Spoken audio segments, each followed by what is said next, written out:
On this show, we've kind of explored a lot of different of the aspects of near-death experience, kind of more from a scientific standpoint. And that's not to lessen the significance of anyone's story, but more as a way to kind of lead us into someone's story. Because your account is remarkable because you're just kind of a guy there who's in London, who's a very expensive place to live, and you're having trouble making it, doing labor stuff and building tree houses and doing that stuff. And you go say goodbye to your girlfriend on the train, and you go to step back from the train, your coat is caught in the train, right, which is yeah. quite unbelievable to think how that could happen, but it does. And you should die. I mean, from what happens, you're dragged down the tracks, you're thrown under the train. You should die by all accounts. But instead, what happens is what we hear so often in near-death experience. You're thrown outside of your body, you have this amazing experience. And then, as you say, you have a transformation afterwards that changes your life in some significant ways. So it is a remarkable story in all those respects. You know, one of the things that you deal with in your book, I guess, is kind of this interplay between two different groups. I thought this was an interesting interplay. These two different groups that are kind of advising you.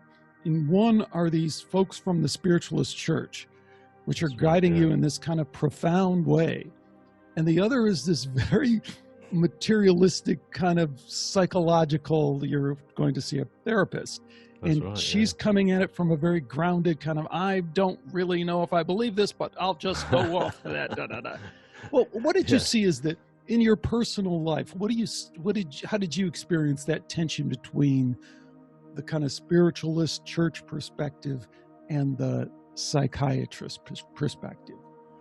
Well, both are absolutely relevant to me at the time, in as much as obviously I'd had to deal with quite a horrific accident. You know, going under a train and facing death in the eyes is very traumatic. So I had to deal with all that. That's why I had those sessions. But at the same time, I was being helped by the spiritualist church. I was going to spiritual healing, and I found that to be really quite remarkable. It was helping me to heal both physically and mentally. And I know that was challenging to people in the medical profession, i.e. the therapist, because I knew that she was kind of like, it was kind of the gears were grinding a bit for her, because I kept talking about my spiritual aspect, and I felt that she was trying to close me down on that. So yes, yeah. But I knew that she was she couldn't deny what I was talking about. It was actually something quite strong and powerful. And so, in terms of science, you're talking about, you know, I've been in conversations with scientists, well, via interviews like this, and I found it to be really okay, you know, because, I mean, for me, we need science. I wouldn't still be here now without the scientists, i.e. the doctors and the consultants that saved me and put me back together, you know. So we need the balance of two in our lives. So that's how I see it, with those two aspects, that I found that I was benefiting from both. And I never found that there was personally for me, that there was a kind of a jarring sort of the gears, as I put it. So yeah, both were really relevant. Yeah, I just think there's a lot of different ways to take that. One of the things I felt again and again in the book is kind of this cultural difference that I don't know if a lot of people pick up on, but you're probably in a good position to talk to it, because as part of the book, Shine On, you've now done a number of interviews with people in the US as well as in the UK. And we seem to have a kind of a different take on it. People in the US seem to be much more open to the spiritual light and love stuff. And in the UK, it seems like we're still having to kind of tell the story. This is real. Please believe me. You know, and we did an interview with the woman from The Guardian, and she's like, wow, I probably don't really believe you, and I'm really afraid of death. So tell me the story from that standpoint. And I just wonder if you see how you see those differences in our two cultures around. Yeah, there's a massive change, most certainly. Talking to US people, I don't know what it is. It's just, I guess it's like, it's a very cultural thing. You know, that the British are very, you know, sort of stiff upper lip, and, you know, we almost like stuck in Victorian times still. We don't get in touch with emotions. And it's almost like, yes, okay, let's, there's many a times that I'd speak to people here. I mean, for example, when I was in hospital, I remember I wanted to speak to like the priest that was in the hospital itself, and I was dying to speak to him because I thought, oh, he's got to get this story straight away. He was a lovely guy, but I felt that he was like kind of closing me down as if to say, okay, David, that's enough. Let's say a prayer for you. But I thought, and that was so very British. Whereas, yes, when I would speak to people in the US, they're a lot more wanting to sort of listen and absorb more of it, and they're not too quick to sort of judge on it. But again, going back to what I was just talking about earlier, it's good to have both elements, because in saying that, I've done interviews here. I remember doing an interview on a drive time show here, and this guy came on and he got me on the show, and I could hear him talking just before the commercial break, and I thought, this is all wrong, it's not going to work. And it was one of the very first interviews that I did. I thought, he's just not going to get this. And so he kind of went, yeah, come on then, tell us the story. So I started telling it, and by the time I'd finished it, he was going, look, I've got to stop you because we're going to the news break, but this is great, I want to come back to this. And it was like, it made me realize that people can deny it as much as they like, but at the end of the day, it's that thing that I realized that none of us actually think about death at all. It's a strange thing that none of us do. None of us want to go there, but it's not like I think we should be talking about it every day over our breakfast cereal. It's just that we should actually talk about it more, because it's inevitable. It's all going to happen to us at one point. We may as well talk about it and think about it, and the fear element will go away. And so maybe in the US, a lot more people are going to be a lot more open to that point. And when that happens, when that point of death comes, that they'll be less scared, less fearful. Maybe, although, there's a couple other ways to pull apart those cultural differences. Like, one of the things I see is, it seems to me that people in the UK have kind of bought into the atheistic kind of scientism stuff that some folks in the US have kind of gotten to the other side of and said, hey, that's probably not the whole story. We are not just biological robots in a meaningless universe. There's something more to this story. Versus when I talk to people in the UK, they're unapologetic about, well, of course I'm atheist. Of course science explains everything. And you're like, you haven't maybe kept up on the research there. And the same thing, like when I heard your therapist say, okay, David, to be honest with you, I first investigated your NDE, and I know about, I think she even said MDMA receptors in the brain and all this stuff, which is like outdated, completely dismissed science as it comes to near-death experience. So I wonder if that just hasn't penetrated to a certain extent. But then you also, on the flip side of that, so you guys are atheistic in kind of a mind-numbing way. And then, of course, in the US, they're Christian in a mind-numbing kind of way, where it's, hey, it has to be this one way, and that's the only way we could ever understand it. That has its limitations too. There's a lot of people who aren't actually atheists, who are, but it's mainly sort of Christian, Church of England, as we call it, or Catholic.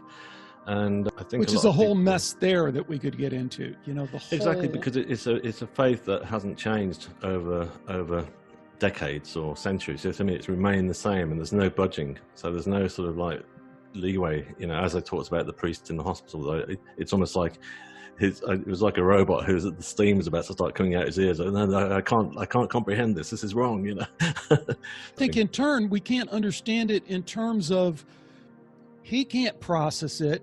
And then I think at this other level that we're not even aware of, we can't process why he can't process it, if you know what I mean.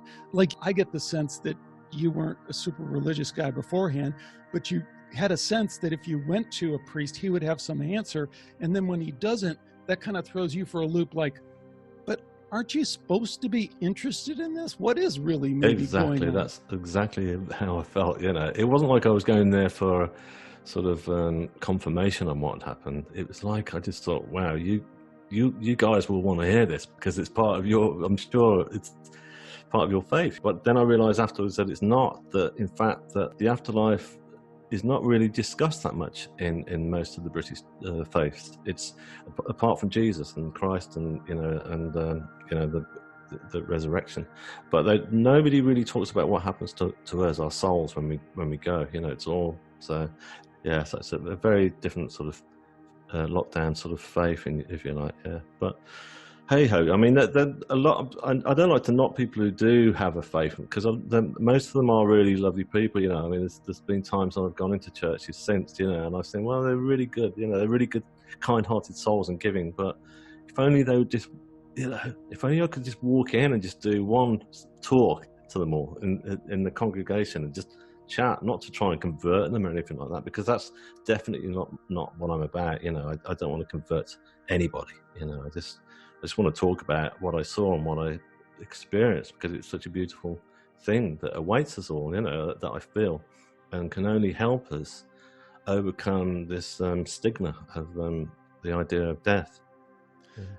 Yeah. One of the cool things that I think the Brits do have is the spiritualist church tradition. And we have it here in the U.S., but it's like way, very, very small and not talked about much. And you stumble into a spiritualist church early on, before the NDE, right? Don't you go there for... That's right, yeah. I was traveling up to see my sister. She'd invited me up for the weekend. And I was on the train and I bumped into an elderly couple sat opposite me. And we got chatting. They wanted to know where the next station was and things. And then this lady turned around to me and said, look, we're going to see a medium. And I went, oh, okay. And I just didn't want to get involved in the conversation. I was kind of was in my own at that point. I just wanted to just be myself. But she kept coming back and chatting to me.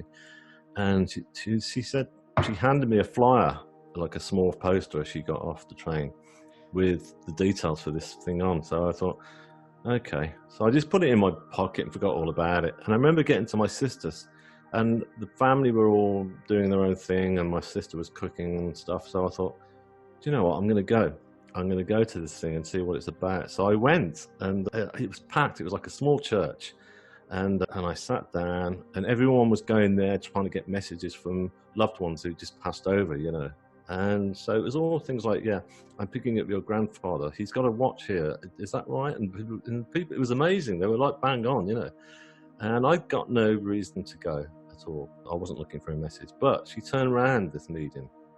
She was very animated. She just stopped and she went, man in the blue jumper, I've got a message for you. And I went, oh, okay. And she said, your life is about to change. They're telling me it's about to change. It's going to be big. Be ready for it.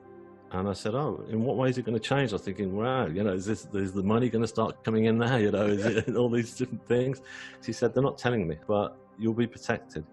And that was it. And so I went off thinking that, at that point I was looking for a relationship to start with somebody. It never came in at all. None of those things happened. But then I realized that after my NDE, that's what it was about. That's what that message was for. So I was keen to try and find that church again, because I thought those people will probably want to hear about it, and they did. As soon as I walked in there and found it, they just wanted to hear that. They took it straight on. It's like they knew about it. They're going, yeah.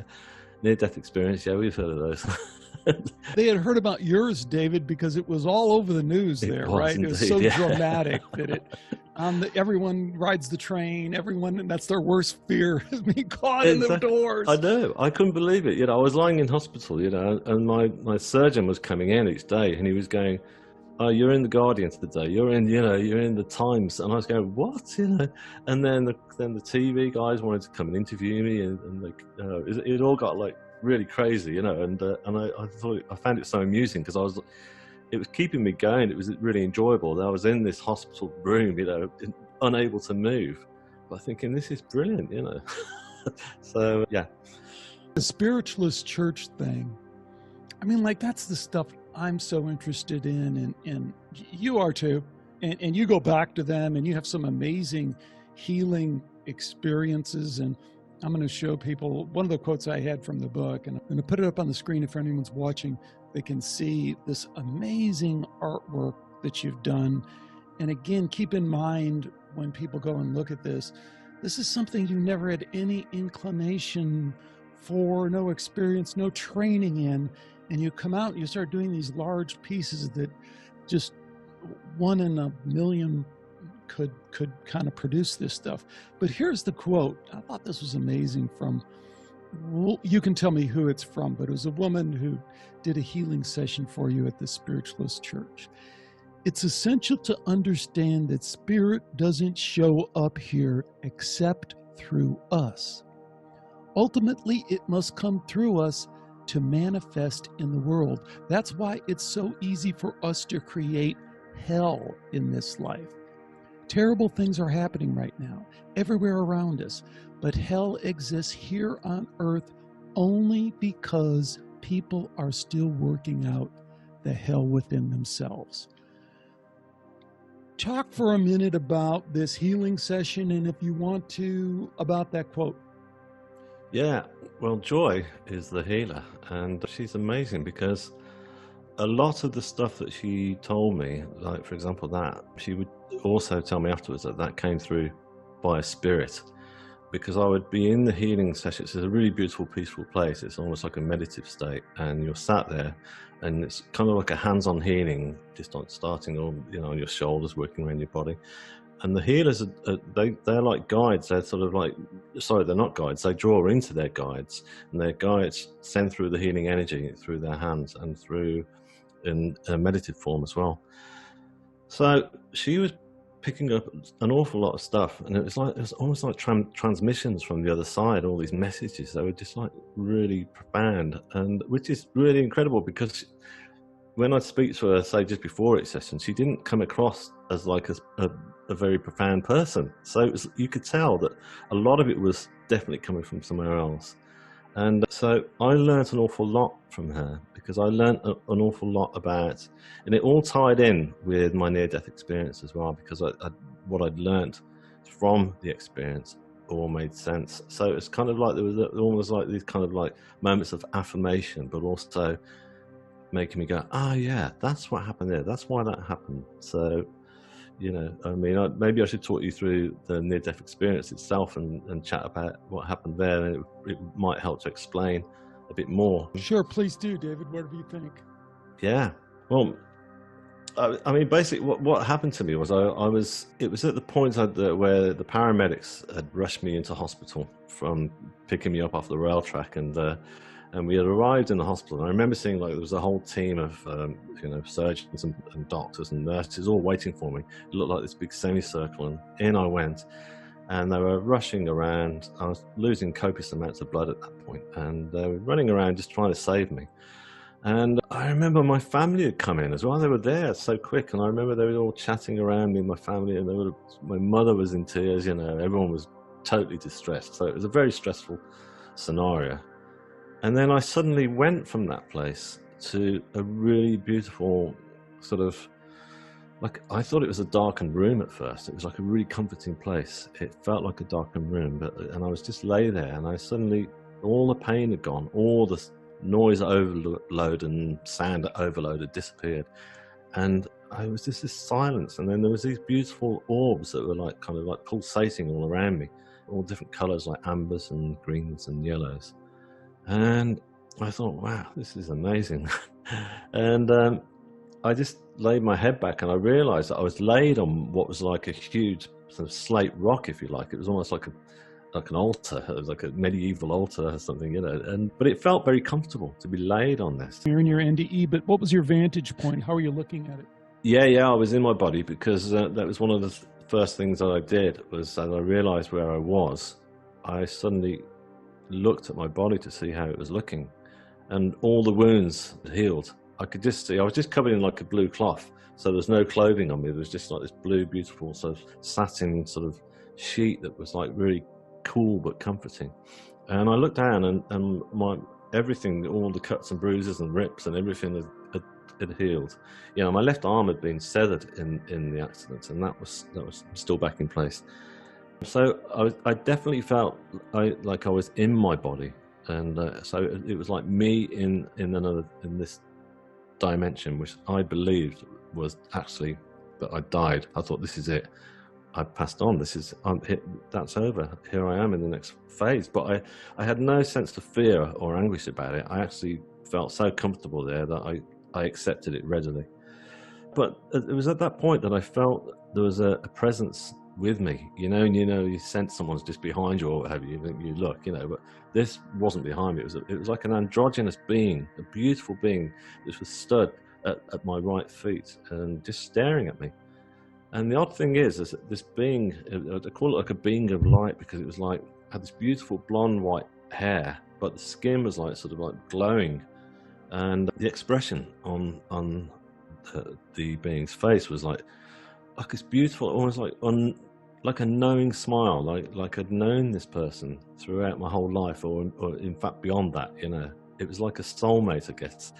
And I felt that I was being cared for and protected. And I thought, well, this is really quite amazing. So I just kind of laid my head back. And then I looked up and I saw like 3 grids of pure white light above me. And I remember lying there looking into that light, and I just couldn't take my gaze away. Normally it'd be the kind of bright white light that you wouldn't be able to look into, like an electric fluorescent strip or the sunlight even, But I kept looking at this, and it just felt like it was healing me. And I felt all this energy coming from that light. And I just thought, this is really beautiful. And then I suddenly then was aware of 2 other beings either side of me, and 2 female form. One of them was white Caucasian, I guess, and the other one was Asian American Indian. And they had their hands kind of like hovering very slowly over my body, and I felt this sensation that they were healing me.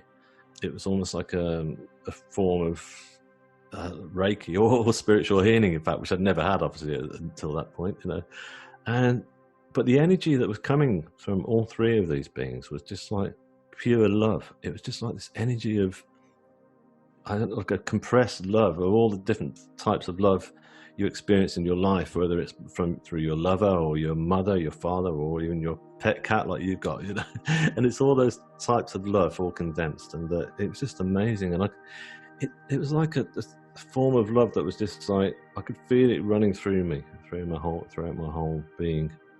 And it was, I felt at that point that I was being prepared almost for something. I thought, what are they doing? What's going on here? And I felt like I must be getting ready to go on to the next stage of something, And then I suddenly thought about my family, because as I said earlier, I knew that they were all frantically sort of looking over me in the hospital, in the emergency department. So I thought, I wonder how they're doing. And so I kind of figured if I looked over the edge of this kind of like huge rock, that I would see them. But I didn't see them. But what I did see was this most amazing sight. It was like a huge waterfall of stars that was curving around in a huge curve. And all these stars were just like cascading down, and they were just sparkling into this beautiful sort of abyss, like it just. And I looked down, and they seemed to be disappearing into other galaxies and other dimensions, and it was just so spectacular. And then there were beautiful colors as I looked down further, and it's quite interesting because Hubble have been putting up all these photographs quite recently of new parts of the universe they've never seen before.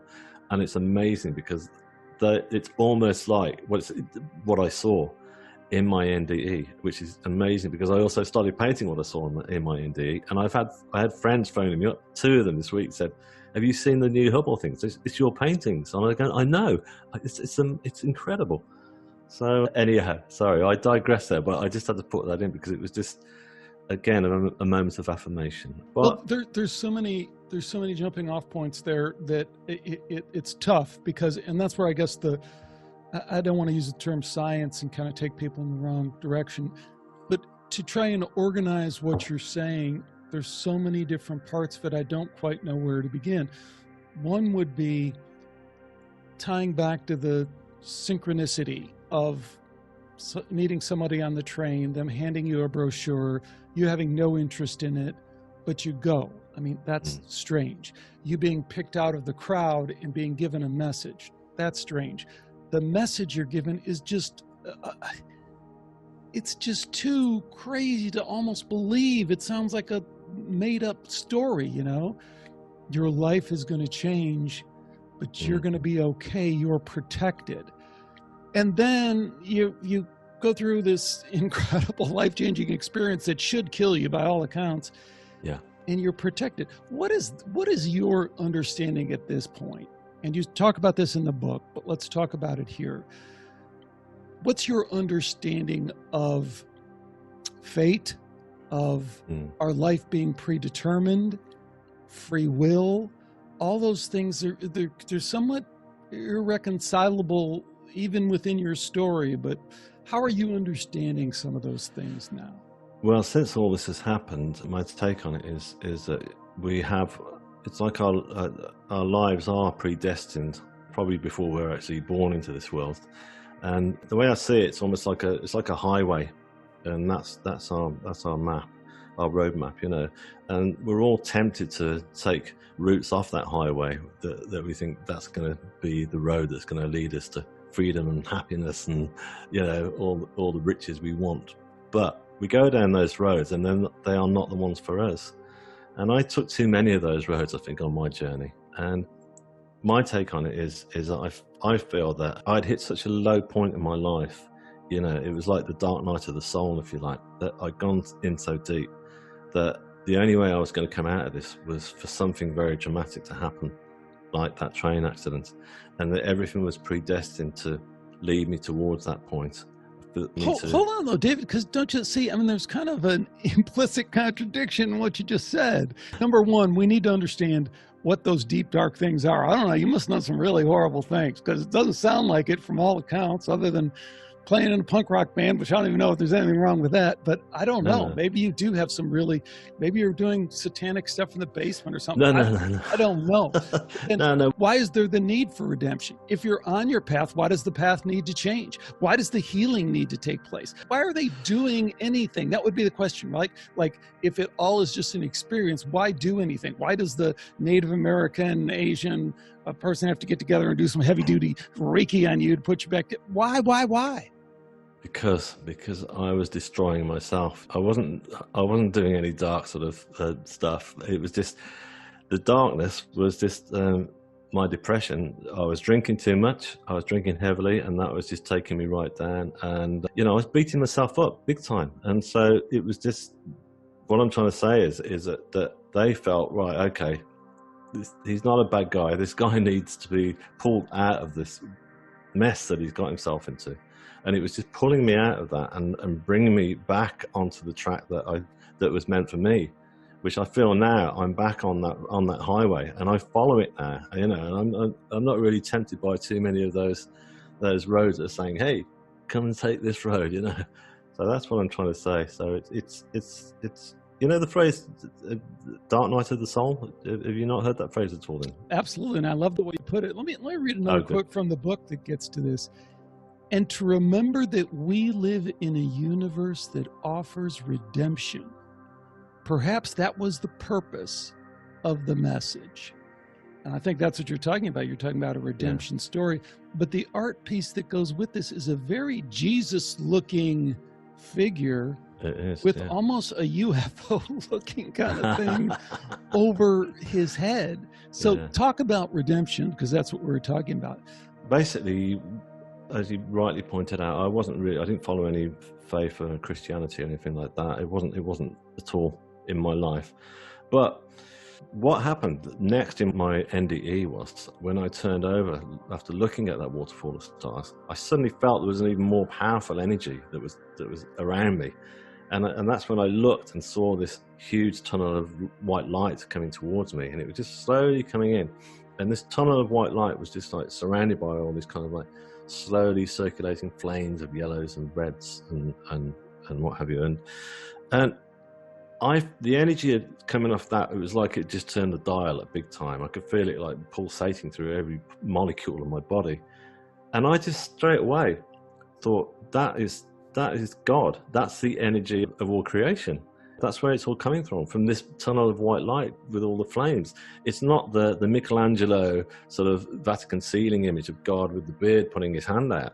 That is it. So for me, I now have that. That's my faith. But and Jesus coming into the fold there. That happened because when I started going through the spiritual healing sessions, one of the sessions I was lying there, and I had, for no reason at all, I had this image of Christ there looking at me while I was being healed.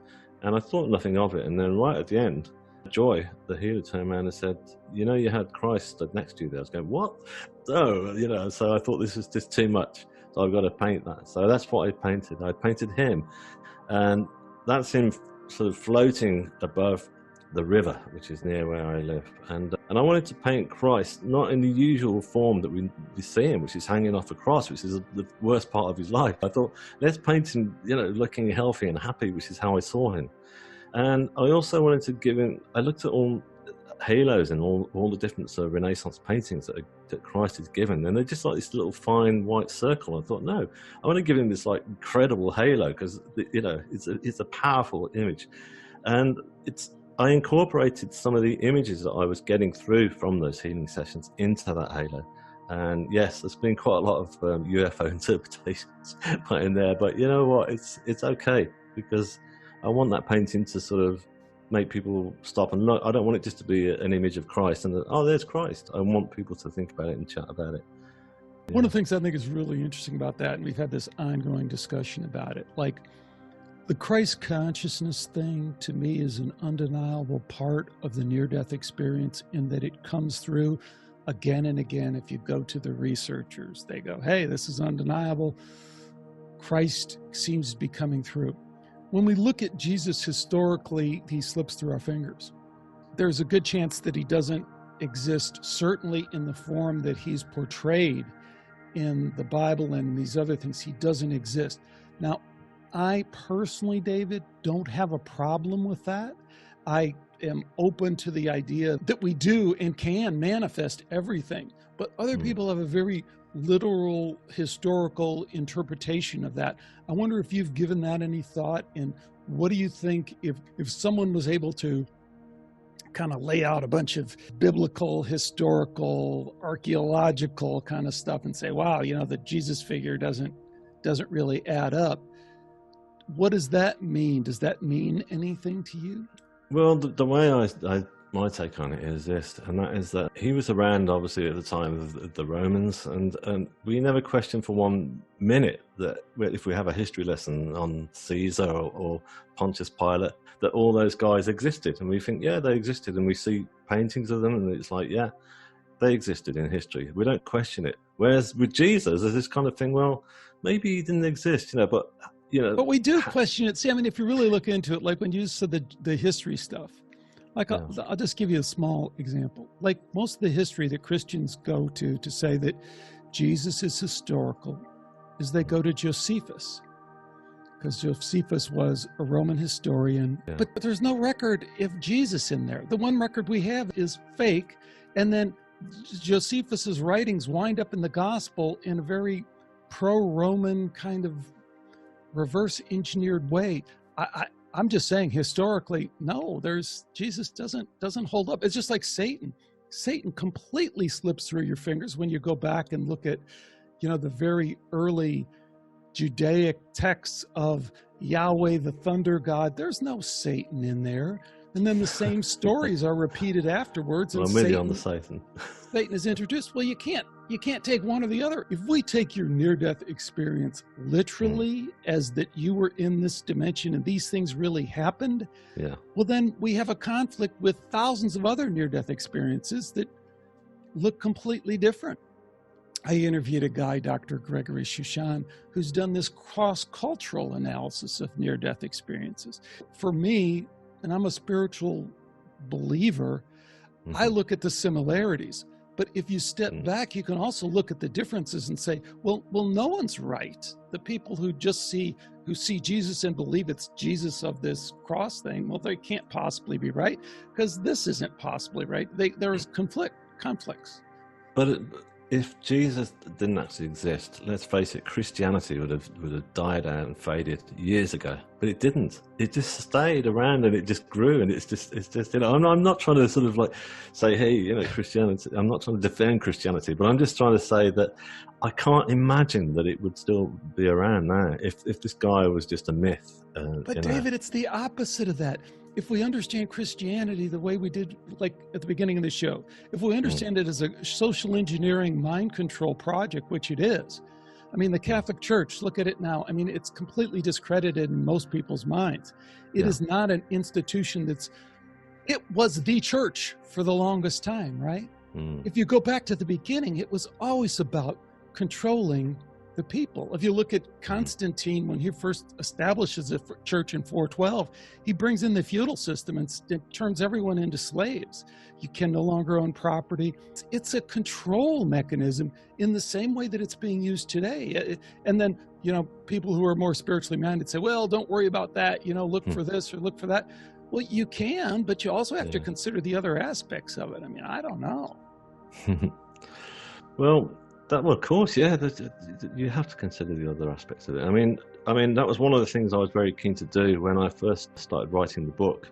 I spoke to my co-writer, and she was able. She said, "Look, why don't you contact the hospital and find out, all the medication you were on at the time and how that may have affected you, whether it had been a mind-bending drug and all those different things." So we went through all that, and we discovered that because she was lecturing in nursing, so she knew what she was talking about. She knew her stuff. She was qualified, and so she said, "Yeah, I've been through everything, and yes, there were drugs that you were given that could have been hallucinated, but they were given afterwards, not before you had your NDE." And the other thing is as well, just going back to what you're talking about, and that is that there's been studies in people who have NDEs, and the difference being is there's a lot of intense, real consistency to their near-death experiences. Like mine, it stayed with me, and it's as clear to me now as it was then, because it was real. It wasn't like a dream. I know it wasn't a dream. I know it wasn't a hallucination. It's a totally different thing. Whereas like people who are in dream states or what have you, they go within minutes. And not only that, when they tell the same dream again, it's changed. It's like, oh, hang on a sec, I thought you said the guy with blue hair walked in, and now you're saying it's pink and stuff. It's a very different thing. So, and I don't think that most people who have had NDEs would be bothered to sort of just be talking about it like I am now as much, because it's also a thing that for me, as I said earlier, I don't particularly want to sort of be trying to convert people saying, listen to me, this is, and it's more, this is what happened, this is what I saw, and we can't assume just because we're scientists and we've got brilliant minds, and we have, a lot of us have, that's it, we've nailed it, we know the answers because A and B equals X or whatever. David, I'm totally with you, but here's the rub I have with that. You can't do what you said, do the scientism thing, which I'm rail against every week. But you can't also say my experience trumps everyone else's experience. You can't say, because I had this experience and it's so important to me, I hold that dearly and that can be the only truth. And in that sense, that's the advantage of looking at near-death experiences across the board. Like I told you, there's nothing kind of more offensive to me than fundamentalist Christians who co-opt the near-death experience for their religion and want to shut everyone else out and say all the genuine near-death experiences have Jesus and have all the rest of this. And if you didn't have those, then your experience is somehow lesser or something. To me, I don't know how you get there. So what I'm interested in doing is climbing on top of those experiences, letting loose of them a little bit and seeing that, okay, you had a realer than real experience that I accept from my research is closer to the ultimate reality than this bullshit we're talking about here. But I would suggest to you that it's possible that experience is still an abstraction of a more ultimate reality, and that in that realm you're still, that's the only way I can explain it, that you're still interpreting and creating a reality in that extended reality. Do you think that has any possibility of being true, or do you think where you were is the ultimate reality? Yeah, it was the ultimate reality. I know that to be the case. There's nothing else. There's nothing else beyond that. I've never questioned that where I was some kind of dream or state. It was real. But the other thing is, I think as well, is that we can do all the science in the world we can, but we don't understand the soul. We don't understand, no scientist can turn around and actually come up with an equation as to why we feel love, and what brings two souls together to collide and fall in love, and it's the same thing. I mean, the soul is such a powerful thing. And my take on it now is that death is not the end, that the soul lives on. Yes, the actual body that we're walking around in, that decays and that dies off. But our souls live on. And where they go to, I'm not sure. But I just know that the soul lives on. And that's exactly where the state that I feel lucky enough to have been into, to have a look into that and say, right, this is what happens next. Our souls live on. And of course, every account that you say that you've interviewed with other people has varied. I'm aware of that, because since my near-death experience, it was one of the first things I wanted to do was to sort of look around. I went straight onto the internet as soon as I could to find it when I got home, to say, right, let's have a look into this. One of the best ones I saw actually was it was a young child. I think she must have been about 5 years old, and she'd had a near-death experience, and she painted it, and it was unbelievable, because it was just like a matchstick sort of version of my painting that you put up earlier. It was like her lying on a square table actually, but she got 3 different individual people with their hands out, with like these stick hands going over her body, then this square which is like a blue square over her body, which is clearly the blue cloth, and then it looked like what was like an ice cream cone sort of like flying through the sky towards her. And I thought, wow. And that stayed with me, because that blew me away, because I just thought, there you go, it's like that she went there, her soul passed over onto the other side, but she came back, so it's I've interviewed people, David, who've had multiple near-death experiences, and they've said that they've gone deeper on subsequent ones, and that the reality that they were at gave way to a deeper reality, and then a deeper reality beyond that. And they even speculate that there's almost no end to how deep or how high, because it's all moving towards the light, moving towards God, moving towards love. How does that strike you? Yes, I do, because as I said to you, I felt like I was being prepared for something to go on to another stage, and which I didn't do. But I've realized now, since my NDE, that a lot of my teachings are still coming through now. It's almost like they sent me back, and it's kind of, okay, so I'm back here now. But I didn't suddenly feel like, oh man, I don't want to be back here. Straight away I was thinking, right, what's my purpose? Why have they sent me back? And I'm still sort of searching for those answers. And so I feel like I'm still getting teachings, thankfully through the likes of Joy and through the healing. But not only that, I've also learned to channel with my guides, to communicate with them, and they've helped me do those paintings. They've helped me have the confidence to actually say, I'm going to write a piece of music for an orchestra. And not only that, that very first piece of music that I wrote and was performed by an orchestra sold out. The concert sold out 2 weeks in advance, which was, for the orchestra itself, were unheard of. They really couldn't believe it. I mean, in all fairness, it was the media build-up, was good. The local BBC, TV guys came down and stuff. But I felt again that I was being helped. I felt like these guides from the other side, I still felt like I was attached, like there was a cord that was still pulling me back up there, and they were helping me, and they helped all that come together, and for it to be a really wonderful event and a packed out audience. The atmosphere was just so beautiful in there that night, and it was just like, I just feel like they're with me, and they're still, that I was sent back here to continue with the work here. But I also get it that other people, because obviously I've read about other people's NDEs, that they do go to different dimensions, and they get all sorts of teachings. They're educated further through those deeper sort of dimensions that they go into. So yeah, I believe that is it. We don't, we don't just hit the stage where I went to, and that's it. There'll be different dimensions. That's awesome, David. And I think that is consistent with your story and with your life. And you mentioned that pretty early on. I mean, I think one of the ways that we can judge the veracity of these stories is by looking at the people. And your life is a testament to your story and what you've learned. Not so much like a preachy thing, because you're not a preachy guy. It's more a testament to real spiritual transformation. So this book of yours, Shine On, it's gotten some great press. You got a great publisher who's really behind it. How's that all going for you? And where do you go after this? Are you going to write another book? Or I guess you're open to being led wherever you're led, huh? You've just said that, yeah. Exactly. It's at the moment it is being led a bit like that concert. I feel like they're with me. The energy's really helping me and lifting me along, and we're getting to talk to people like yourself, which is great. And it's getting me out there, and it's getting the message more global now. I'm just sitting down and doing these interviews, and the energy of the book feels great in terms of being helped with its promotion, which is fantastic.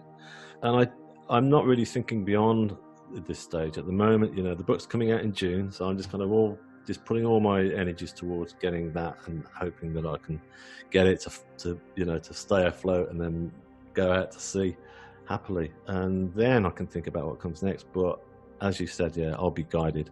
I know I'm actually writing a new piece of music at the moment, so that's been going on for a while, which is cool. I wasn't expecting this, and so that's coming together really nicely. So I know that that'll probably be the next stage, because I want to keep the music and the artwork coming. I mean, so that's it all carries on. It's like a continuous, it's like a little industry at the moment. Well, so, yeah. It's awesome. It's a pretty high order industry. So that's it's been awesome getting to know you, and thanks for joining me.